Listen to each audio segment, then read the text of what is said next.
Hey, welcome to Speak of the Devil podcast. This is Doyle.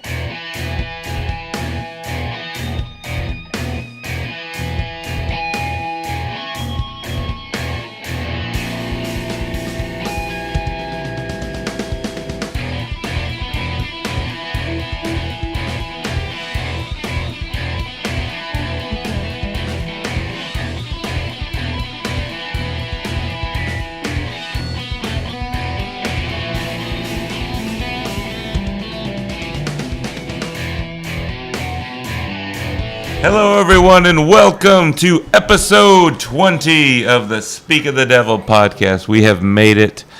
We are in the summertime, and we are actually able to podcast out here, actually out in the wild.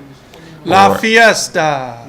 Or in the corner of the garage, which is the new summer jam riff area. So here we go. We're on episode 20. We're going to do the normal music, video games, and wrestling. And the first thing that we would like to speak about is As I Lay Dying. Which, by the way, is a band that I can tell you was like the band of my high school era. I graduated in 2007. That whole screamo, deathcore, metalcore. As I Lay Dying was that band that was like everyone tried to be, including myself. The band I was in at the time, Lies of Our Deception.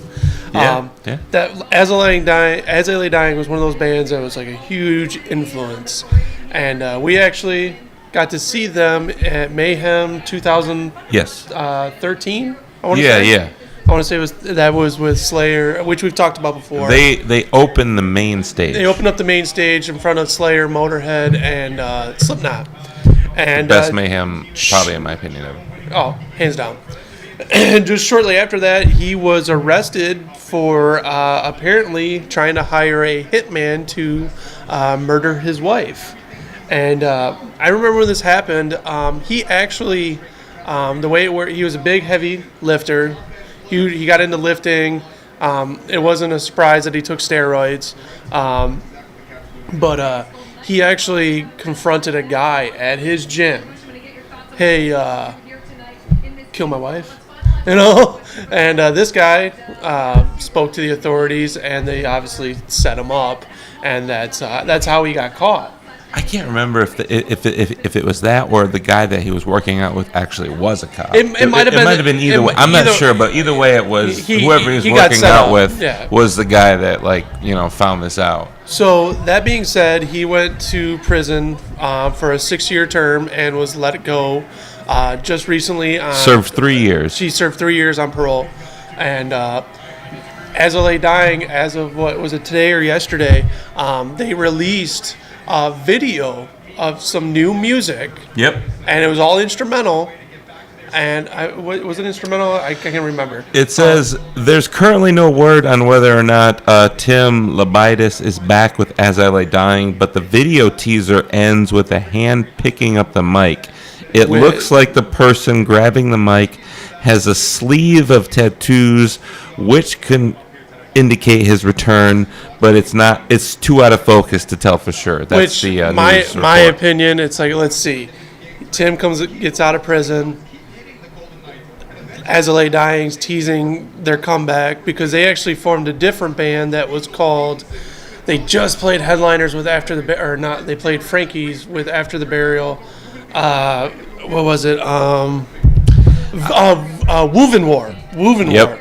That is the drummer, and I'm pretty sure everybody yet but the singer. And that being said, here they are. They're teasing a video, and with this obvious, cameo at the end, it's like, who else are they teasing? They're not doing all this for some, Joe Schmo. It's got to be Tim. And exactly. And my thing is like everyone's, given this backlash of, oh, he's a murderer, this and that. And my thing is, the guy screwed up. He did his time. And that being said, he tried to do it, or he served his time. And just like anybody, if you serve your time and you're back on the street, you're a normal citizen again. So it'll be interesting to see the new music that they do produce, because it seems like that's happening. Definitely. That being said, one of your favorite bands, Ghost. Oh my gosh! So I would love to talk about Ghost. Last week on Friday, just put out a prequel. I love it. I've listened to it a bunch of times, and it definitely has that balance of, you got like Rats, Faith, a couple of the other ones that are a little. There's a couple of instrumentals, and one of them actually has a saxophone at the end, if you can believe that. It has saxophone solo, which is really bizarre, but hey, it's Ghost, and with Dance Macabre, which I love, because and I've heard a lot of people talk about this, and this is true. It's like I have the only daughter that I have, my middle daughter Kayla. She's the only one that I'm kind of bringing into the rock and roll kind of stuff, and when we'll be driving in the car, she'll actually want to listen to stuff, and like something like Dance Macabre, where it's like, I want to be with you in the moonlight. I want to be with you, forever kind of thing. And it's sung with these really pure music or lyrics behind this kind of heavy music. It's cool because it brings like a younger generation into it, because Ghost is really getting into the mainstream. 100%. If there's any metal band right now that is definitely making it in, it's them. And I know that there's a contrast. In the beginning, and I was the same way, I'm like, well, if they're wearing the Christian get-ups, why are they singing so nice? I don't know. It's a gimmick. It's a gimmick, and it works. Slayer, upside down crosses, it's a gimmick. What's interesting about this album is it's like half and half. I feel like half of the songs embrace that, in terms of the lyrics, they embrace this kind of dark, devilish stuff, and that they're supposed to be known for. But like Dance Macabre and all these other songs, and they're like Witch Hunt, or I don't think it's Witch Hunt, but it's Witch something. But those are very, very like positive lyrics and lovely choruses, and the music's wonderful, and it's something that I'm telling you that can pull younger metalheads into loving metal. You and your brother actually got to see them when they were first coming out with Avenged Sevenfold. I can't believe how I wish I would have appreciated that show. I totally wasted probably the best show that I've ever seen. I actually watched it too. We weren't even late. I watched it, and we just were like, yeah. It's just one of those bands where, in the beginning, I thought they should be like death metal, like everybody. Like, well, they look death metal, they should be death metal. What's that? Demo Borg, or a lot of that European metal where they, I'm trying to think, OTEP, where it's definitely, you can tell they are across the pond as far as their version of metal, opposed to what people think metal. If you have someone around the street, they're going to say Five Finger Death Punch is metal, and it's just like, it's pop metal. Yeah. Pop metal. Which, by going with Ghost, it's like I would like to see them headline some of the festivals that are going on here, because any festival around here, it's Five Finger Death Punch is the headliner. Yeah. Or Avenged Sevenfold. And it's like either band, like I'm not like, I loved when Five Finger Death Punch first came out because I was a huge Motograder fan.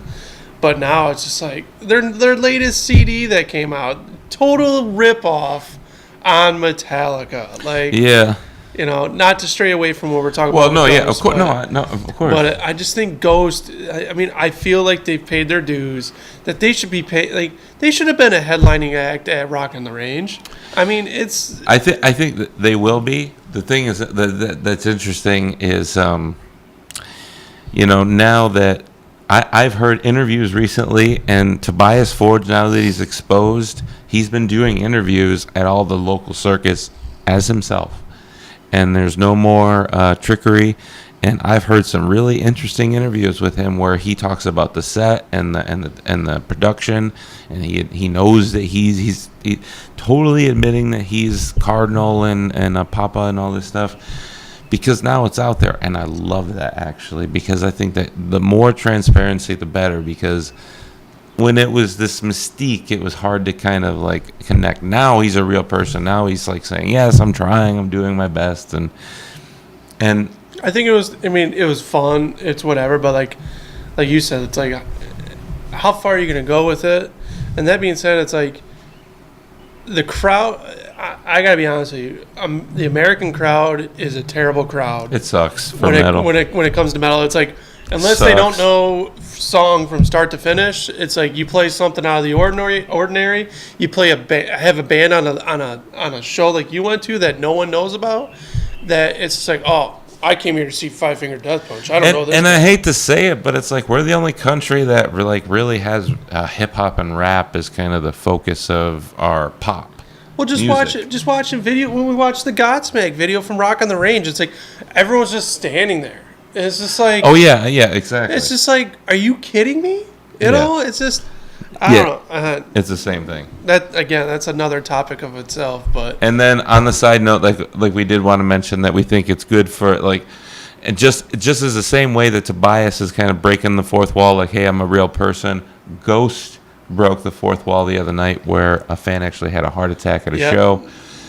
And during their intermission, they realized that, and they canceled the rest of the show in respect to them. And they have posted many social media things saying, respects and condolences, which is a great thing. Now, that being said, when it spoke of intermission, do they do like a 2-part set where is it like a story kind of thing? Yeah, I think right now there's like a little, I guess it's part, and like, who knows whether the person passed away. I think maybe during the intermission, maybe they were made aware. But yeah, they do have an intermission right now currently in the set where they probably could costume changes, prop changes, set changes, all that kind of stuff. And then I'm sure, their managers told them like, hey, we got a problem here. And, and all respects to them that they stopped. They weren't worried about the buck or whatever. And all they've done is just talk about that fan. They never named him either out of respect, even though you can find out who it was. But, it's a very respectful thing. And, again, it's like that's why Ghost is really starting to push into the mainstream now. This album half of it is like the upside down cross lyrics. The other half is super pop. Right. Very pop. So we'll see. And Tobias is no stranger to saying that's what he wants. I will say before we move on to there was a little when the Guns N' Roses played Slither from Velvet Revolver. That's kind of, I did see that. Yeah, it didn't sound. What did you think? Okay, it's not. It's not Scott Weiland. I almost said Scott Ian, but I mean, to his credit, I mean, I know he was a terrible junkie or whatever with heroin and all that stuff, but man, that guy, and he had a voice that Chester Bennington couldn't match and Axl Rose can't match. I'm telling you, in the history of rock, if maybe Lane Staley could have done it from Alice in Chains, right. I don't know, but Scott Weiland is one of the true authentic voices of rock. So it was kind of interesting. Honest to God, the only guy that could have came close to him is I'm honestly drawing a blank right now, but Soundgarden, Audio Slave. Oh yeah, Chris Cornell. That'd be the only other guy I could think that Chris Cornell could have done it. Yeah, for sure. And it's just so sad that. Well, I mean, I was just okay. I want to get off on a side topic here. Since there's a podcast and we're talking, I mean, fuck the notes or whatever. This is our own show. This is something that I always think about that I'd like to ask you about, and we'd like to. So, like Chris Cornell, Chester Bennington. Actually, those two guys in particular. Really, I mean, I know other guys have died in the past and committed suicide and everything. But especially like Linkin Park and everything, like Linkin Park in particular, I like that. I don't know how much of a fan you are. Like I always liked Linkin Park. I liked every album until the last one. But all the albums I loved, and I always felt like, man, as we were growing up, like in our era, it's like for our generation, there was nobody hotter. All their albums. When their first album came, was it Metamora? Yeah. It's just. Oh no, it was Hybrid Theory. It was the Hybrid first Theory, one. and then it was Meteora. Was the second. Metamora. Yeah. That's a straight Meteora. I just remember, again back at this time when they came out, you were able to watch, like TRL and what was the other one? It was Fuse, which was with that girl. It wasn't Headbangers Ball, but it was a show like that. But just seeing the first video of Linkin Park, their first hit, which was what was it? Shut Up When I'm Talking to You. One Step Closer. One Step Closer. I just remember seeing that. I was like, yeah, this is a band that's gonna, they did. It's almost like forevermore.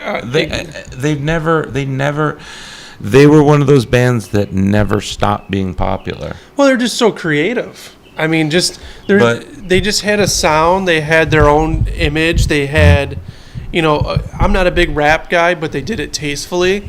And then when what's his name? But this is my question to you, okay. and this is the point I was trying to get to. I know we respect them. I'm sorry for interrupting. No, I don't care. But it's our show. Our show. This is a dual podcast.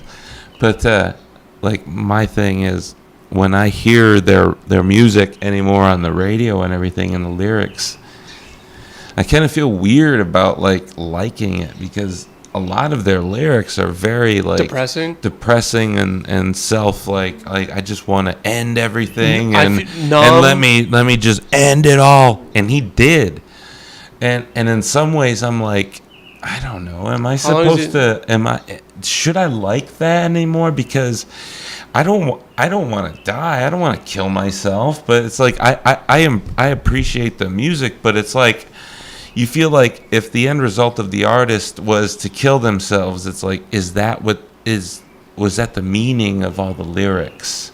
I know that's a profound thing. I mean, you can take lyrics any way you want, but the fact of the matter is him and like Soundgarden, they killed themselves in the exact same way. And it's, I know there's like this big kind of, well, rock gets disrespected and everything, but when you have guys like that, like both of those guys that are ambassadors, like true ambassadors in the mainstream media for the genre, and they kill themselves in the same manner, it reinforces the stereotype, I feel like. And it scares me. It honestly scares me in some ways to feel like, I don't know if I should, like this music that I grew up loving, now all of a sudden, is this going to have some connotation on my life? I know that's weird, but it's like some of these guys are like Chris Cornell and that you grew up they're your heroes. And I know, believe me, there's plenty of guys like, James Hetfield and Dave Mustaine and all these other guys that clean up their act and everything. And you can name millions of other guys like, Steven Tyler, everybody, that they're just, they're straight and they're fine. But it's just weird that, especially like a guy like Chester Bennington, he's a guy from our time, not some 70s guy. Mm-hmm. He was our age and kicked the bucket. So I don't know. It's just something that's been bothering me lately, because I don't know how to feel about listening to their music anymore. I mean, I just, I enjoy it for what it is. And now I think about it. Well, now that you see, wow, he actually committed suicide, and you listen to songs the lyrics. Well, a perfect example is Numb. And I feel like, wow, don't you feel like that was reaching out? Chris Cornell, Black Hole Sun. And you feel like, oh my God, these guys were reaching out. Well, if you want to see something that's very eerie, is the last show that Chris Cornell played, or I should say sang in, was in Detroit. Yes. And my buddy actually went to that show. Yeah. And he posted videos, I'm sure you can find on YouTube too, but just his whole demeanor, how it's like he's physically there, but his mind is already made up of what's going to happen. And now, of course, in both of the cases, they say that there was some kind of antidepressant drugs that both of these guys were taking, and blah blah blah. But come on, that's bullshit. I mean, I don't know. I mean, just think about it. Like both these guys had wives, families, a band. Like, obviously something. That's what I mean. I guess that's what scares me about the genre is like actually like like hard rock and metal and all that kind of stuff. It's like if you really make it to the top, like it really takes a lot out of your life, and that's scary, in a way, because like you just see and hey. Well, look at Avenged Sevenfold. Their drummer died. Sullivan, he OD'd. Yeah. I mean, it's just... And as many as bad examples, there's, beautiful examples of, guys, in bands that have never taken a drug in their life, and they're wonderful and all that, but... Or they do them and still rock out like Godsmack. Right. But, what we're talking... Since we're on this topic, like, I was listening to Pandora, and just band after band after band in this genre of music. Slipknot, Paul Gray died. Let's see, Motorhead, obviously, Lemmy, whatever. Lemmy. But Metallica, you had Cliff Burton unfortunately die. Look at bands like Skid Row, ODs, Def Leppard, ODs. I'm trying to think here. AC/DC, Twisted Sister. He had a heart attack from years of cocaine. Led Zeppelin. Let's see. I'm just thinking of bands of today. Okay, so Avenged Sevenfold. Let's see here. Hell Yeah, which brings me to mind to Dimebag Darrell because of Vinnie Paul. But just like when you really sit there and listen to bands, you're like, oh, that singer's dead. Oh, that singer's dead. Oh, that singer's dead. Or this guy's dead. And it's like, it's almost like, is it a reoccurring theme of somebody ODing in this genre of music? Is it, I don't know. I mean, you don't hear this kind of stuff in other genres of music. You really don't. and that's what is it just because? Right. No, I think it's a realization that I'm having is that you think about this style of music and you think about the lyrics, where a lot of the lyrics are about anger and hard times and everything. And I guess in some ways, when you see these things, they're cautionary tales, and it scares you because it's like, this is the music we love, and I don't want to be a cautionary tale. I don't want to end up like that, or any of us. And so you see these things, and lately it scares me. Like, should I listen to Soundgarden and Linkin Park anymore? Because it's like, I know my wife knows, and everybody knows, like, these guys committed suicide, and is that a good thing to follow and like? It's this weird thing. It makes you question your likes as a metalhead or rock fan or whatever. But 3 rumors, Microsoft. Yes, because I'm sorry, this is the week at E3. Yes. The company expects to commit to its established brands, announcing Halo 6, Forza Horizon 4, and another Gears of War. So I don't know if you've heard about the rumors about Gears of War 4, but the rumor is that it's going to be a 3-part game. That there's going to be a campaign, regular like multiplayer, and then they're gonna have a PUBG battle royale mode, and like you might be able to buy like either part of the game. Like if you just want the campaign, you can buy that. If you just want the PUBG part, you can buy that. No one's gonna buy the campaign. If you just want the campaign. Well, but they're saying that's gonna be the new model, so it maybe be 30. Or you buy the full game for $69 or some discount or something. But they're saying like, we're gonna slice it up.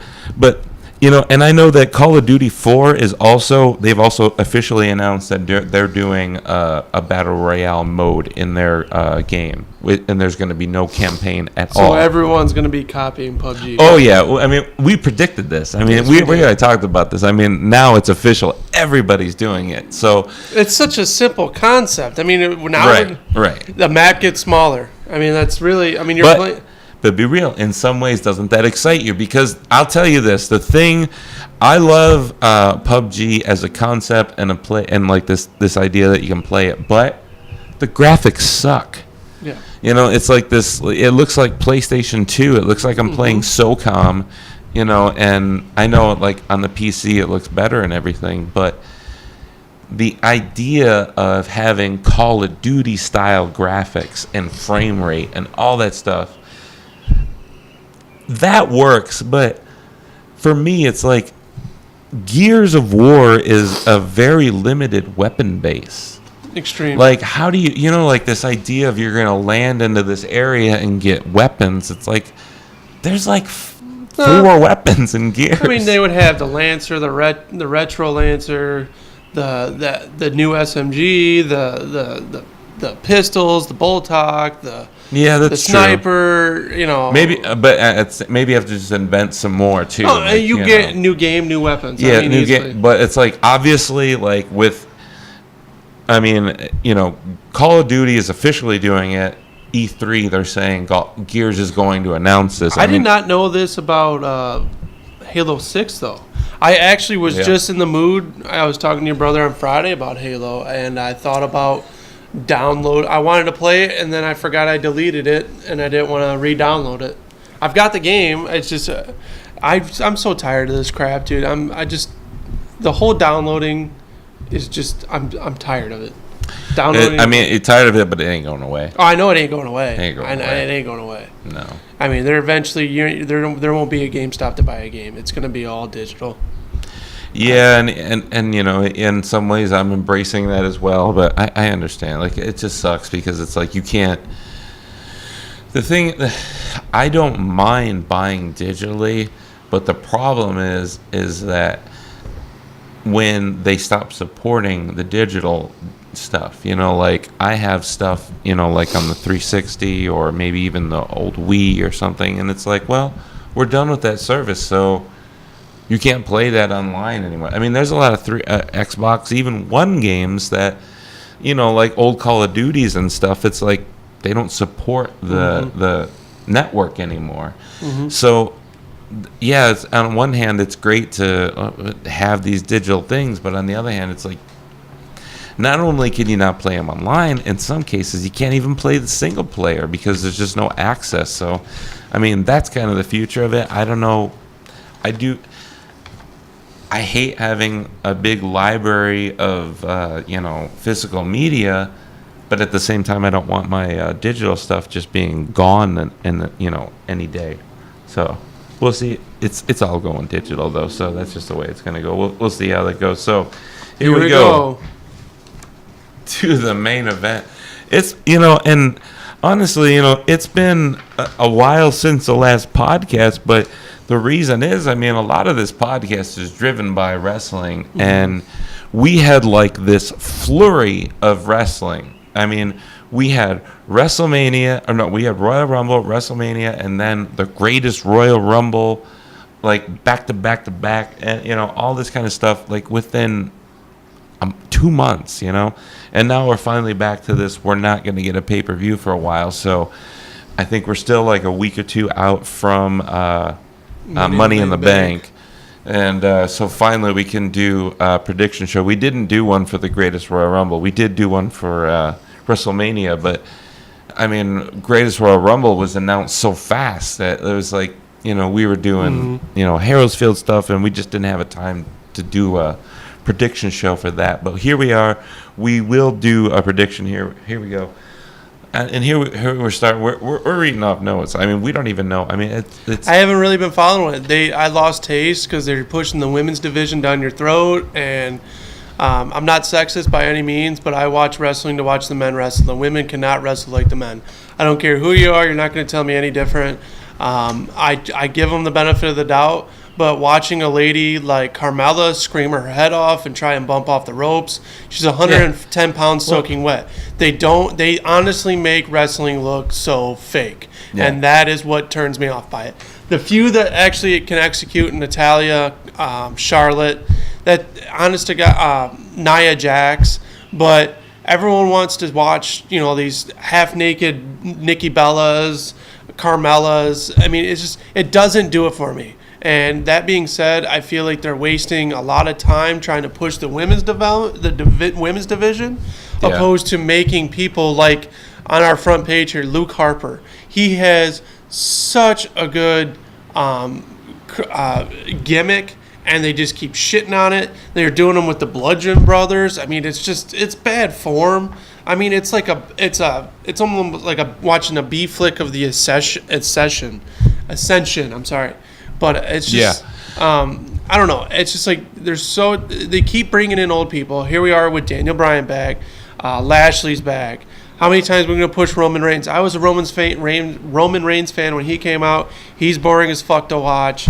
It's just like there isn't any, like I always watch old interviews, old promos. No one cuts a promo better than The Rock. No one has the slang and the talk off the cuff like Ric Flair. No one has the intensity like Macho Man and the Ultimate Warrior. There isn't a name like the Hulk. Like the John Cena of our day is supposed to be Hulk. Like, it's just, you kidding me? And that being said, it's just like wrestling lately, man. It's just so boring. I don't know how else to put it. No big belt changes. Nothing. Like it's cookie cutter crap. And I'll tell you this, and I hate to say it because in terms of the main show and this type of, this show or whatever, Vince McMahon Sr. is still calling the shots. Oh, 100%. But when it comes to like the NXT shows and some of the smaller shows like Triple H and some of the other creative do, and they do let people shine. And Finn Balor is a perfect example of how, like, when in NXT he was champion for a year. Every time he would come out with some cool, like, face painting, this whole thing. Now he's like a sidecar guy. Just like all these matches, you got the SmackDown Championship. You got Daniel Bryan versus, I mean, come on, Cass. This is so boring. It's like, and then the main event. You got Roman Reigns, or not Roman Reigns. Bobby Lashley versus, oh my gosh, Sami Zayn. Like, you kidding me? You kidding me? You fucking kidding me? This is garbage. Terrible. It's garbage. Yeah, this isn't even worth, like even reporting about, even doing a prediction about, because it's like, You're telling me you got a pay-per-view and your highlight is Ricky Lashley and Sami Zayn. Ricky's probably got 100+ pounds on Sami Zayn. You know what's going to happen is it's going to be a DQ match because fucking Kevin Owens is going to come out. Yeah, because there's no way in reality that he would actually You think this fight. is the first time that we've seen this? Come on, man. This is episode 20. Come on. This is episode 20, man. This ain't our first round of bump. It's just like, my biggest thing with wrestling right now is they're not giving people chances. I mean, think about it. WrestleMania. All everyone cared about is The Undertaker coming out? Is The Undertaker coming out? No one cared about anybody else other than, is The Undertaker coming out? That's right. For a 10-minute match for a 5 hours, what was it, 6 hours of a WrestleMania? Oh my gosh. It just never fucking ended. It never ends. And again, how many... Don't even get me started on the timeline on WrestleMania. It's too long. What are we supposed to do, like a 2-day event here? I mean, next year. Well, we wanted to switch it up and go to the local bar here because they were. I guarantee you, next year it's not going to end until 1:00 in the morning. Change it to Saturday. If it is Saturday, I mean, or Monday basically. It's crazy. It's like it's a 2-day event. Mm-hmm. Next year, I guarantee you will be staying up until 1 a.m. at the end of WrestleMania. It's going to go to 1. It's boring. Like, I honestly thought this WrestleMania was boring as hell. No, it's just like a movie or something. If you sign on to go to see a movie for 2.5 hours or something, when it goes 5 hours long, you're like, what the fuck? I don't care if I spent $10 on the ticket. Mm-hmm. I don't want 2 extra hours. I wasn't here for bullshit. 2 movies. I want to see 1 movie. You're ruining the entertainment. I don't need more. Less is more. less is more. But they're not. I guarantee you next year is going to go longer. We've been going to 12:30. Well, I think the last 2 years it was 12:15. This year it was 12:40. I guarantee you next year is going to be 1 o'clock in the morning. It will be. You heard it first, folks. You heard it here on the Speak of the Devil podcast.